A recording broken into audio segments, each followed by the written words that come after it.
Misalnya orang seperti Gibran Rakabuming Raka, Wakil Presiden Republik Indonesia saat ini. Kita tahu bahwa sampai hari ini Gibran itu tidak punya partai. Gibran itu misalnya selalu dikaitkan dengan Golkar, ada juga Gibran misalnya dikaitkan dengan Partai Gerindra.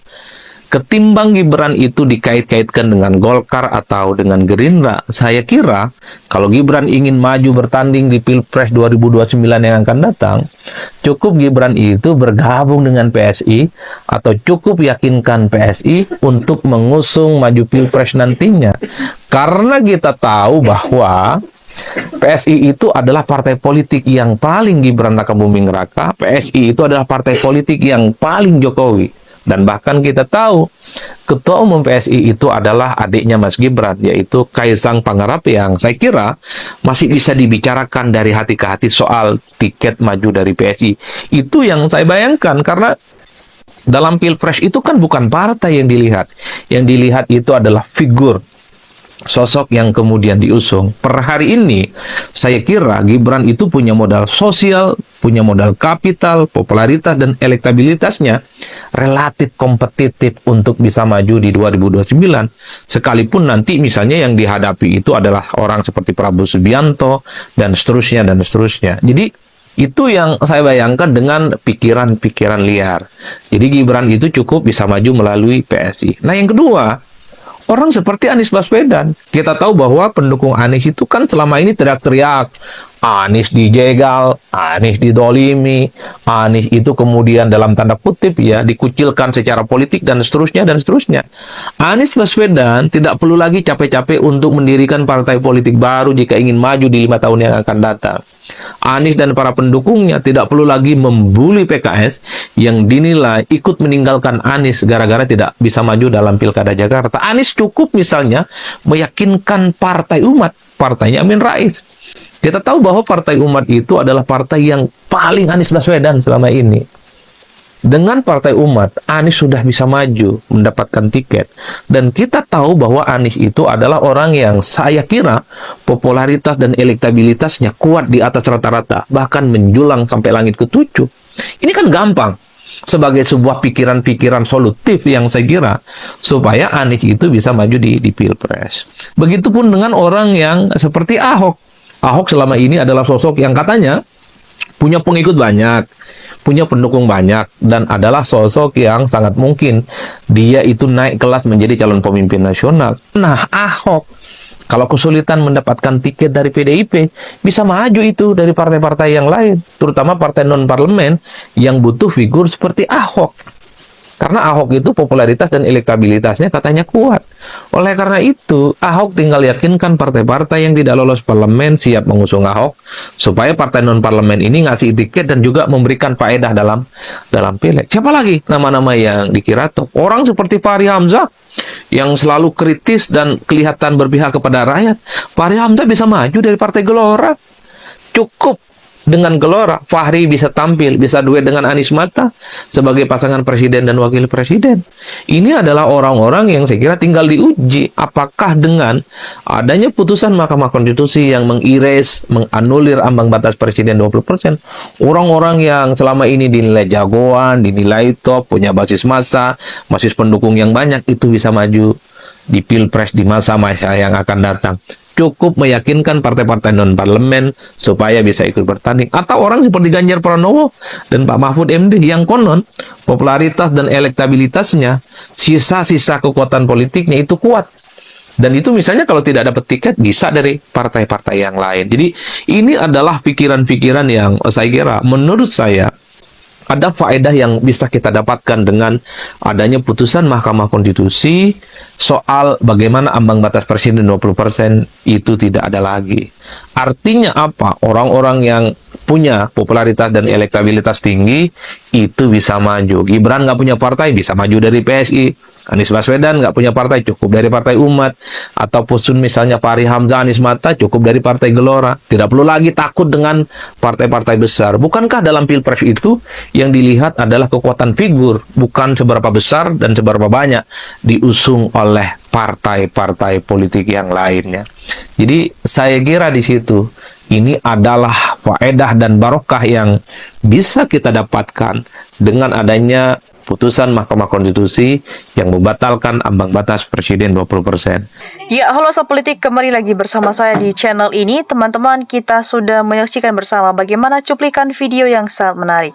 Teman-teman, sebelum kita bedah lebih dalam, jangan lupa untuk berikan komentar kalian dan subscribe channel ini agar teman-teman tidak ketinggalan informasi menarik yang kita sampaikan. Teman-teman, di cuplikan video yang sudah kita saksikan bersama, ada beberapa tanggapan netizen, teman-teman. Dan mari kita lihat bersama teman-teman bagaimana perkembangan komentar-komentar dari teman-teman kita dari cuplikan video ini. Teman-teman, disampaikan oleh teman kita Edi Chandra, dia berpendapat para termul buzzer juga harus dipenjarakan karena pembohong dan mengelabui rakyat selalu. Teman-teman, Dudin Jamaluddin berpendapat Indonesia ini nggak kekurangan uang, tapi bangsat koruptornya terlalu banyak. Ya teman-teman, kita lanjut. Yeni hamba Allah berpendapat, ingat ingin lihat macam mana reaksi keluarga Jokowi. Semoga betul-betul ditegakkan keadilan. Ya teman-teman, Suparman Narifin berpendapat, setuju pengkhianat perusak NKRI adili.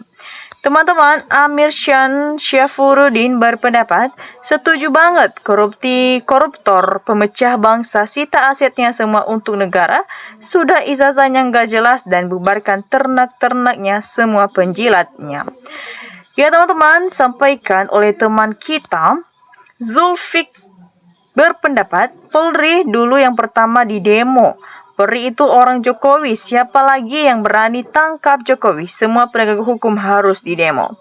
Ya teman-teman, kita lanjut di sini juga. Suhalai berpendapat, kemana ini suara DPR? Katanya wakil rakyat. Kok diam saja? Rakyat udah kayak gini, mana suaramu wahai wakil rakyat? Ya teman-teman, Endang Budi berpendapat, ijazah palsu ini juga seperti korupsi karena dengan modal ijazah palsu bisa jadi wapres, koruptor, dan seenak duelnya. Teman-teman, disampaikan oleh teman kita Jamif, dia berpendapat rakyat sudah cerdas, perintah jangan tipu KPK, harus jujur. Hakim MK jangan main sogokan, yang bersih dan demi keadilan hukum harus berlaku. Ya teman-teman, Suyoto berpendapat juga, yaitu ayo rakyat bersatu rebut kembali kedaulatan rakyat kita, mau kapan lagi? Ya teman-teman, Basman memberikan juga tanggapan cerdisnya, dia berpendapat rakyat curi labu ditangkap dan dihukum. Ya kenapa penipu bangsa dan negara bebas dari hukum? Teman-teman, disampaikan oleh teman kita Farid, dia berpendapat, udah tunggu apa lagi? Secepatnya adili Jokowi dan Gibran itu. Ya teman-teman, sampaikan oleh teman kita Suku Prayetno, dia berpendapat, ayo semua rakyat bersatu demi kesejahteraan rakyat. Teman-teman, Genfah berpendapat, kalau ini betul demo untuk keadilan dan kebenaran, mudah-mudahan semua selamat, sehat selalu. Ya teman-teman, kita lanjut. Teman kita Chatman berpendapat, demo terus, saya sangat setuju dan mendukung. Biar para koruptor diadili, jangan semaunya saja, biar penegak hukum tahu. Ya teman-teman, Salman Bis berpendapat, sayang 1000 sayang Indonesia rakyat yang berani melawan rezim bangsatnya cuman sedikit. Teman-teman, Siti Mariam berpendapat, itulah kalau kedoliman terus dibela aparat pemerintah tidak ada gunanya. Maya wajar kalau terus-menerus rakyat berdemo mencari keadilan. Ingat wahai para pejabat, Anda diberi kesempatan jadi pejabat hanya sementara. Akhirat dan keturbusanmu yang harus menanggung akibat kalau kezaliman terus dibalas. Teman-teman, kita lanjut. Songkeng berpendapat, miskinkan Jokowi sebelum dipenjara sekeluarga bersama termulnya, karena semua itu merusak kebenaran kejujuran, apalagi keadilan pantas dungu di pendidikannya rendah, hanya SD PKI ijazahnya palsu, lulusan Universitas Permula disahkan oleh Rektor OVA, dibayar 29M, kata Raismond Sianipar. Ya teman-teman, kita lanjut di sini juga. Teman kita Nur Hadi berpendapat, Jokowi telah merampok kekayaan yang ada di dalam tanah air yang ada di Indonesia. Jokowi sudah merusak konstitusi dan undang-undang. Ya teman-teman, Dernier juga memberikan tanggapannya, ini yang terbalik pengadilan rakyat untuk pejabat, karena rakyat bicara nggak diperdulikan. Ya sekarang habisin tuh penjara yang hancurin negara ini, bakar hidup-hidup, muak dan bosan. Ya teman-teman, kita lanjut. Endrawatien berpendapat, mantap, mudah-mudahan Allah melindungi saudara-saudara kami memperjuangkan keadilan untuk rakyat tentang ijazah Jokowi, amin. Teman-teman, Tahya Gunawan juga memberikan tanggapannya, hukum hilang total. Ada juga hukum rimba karena Undang-Undang 1945 dan Pancasila hilang dan dihilangkan oleh mafia-mafia tanah. Teman-teman, Pak Sugeng juga berpendapat, Bung Irma mana? Nanti memaki-makikan segitunya jika membela Jokowi, ada apa? Ya teman-teman, kita lanjut. Teman kita Fadilah Umar juga berpendapat, saya orang awam miskin. Ya, lagi cuman bisa berdoa semoga pejuang keadilan berhasil demi bangsa dan negara tercinta.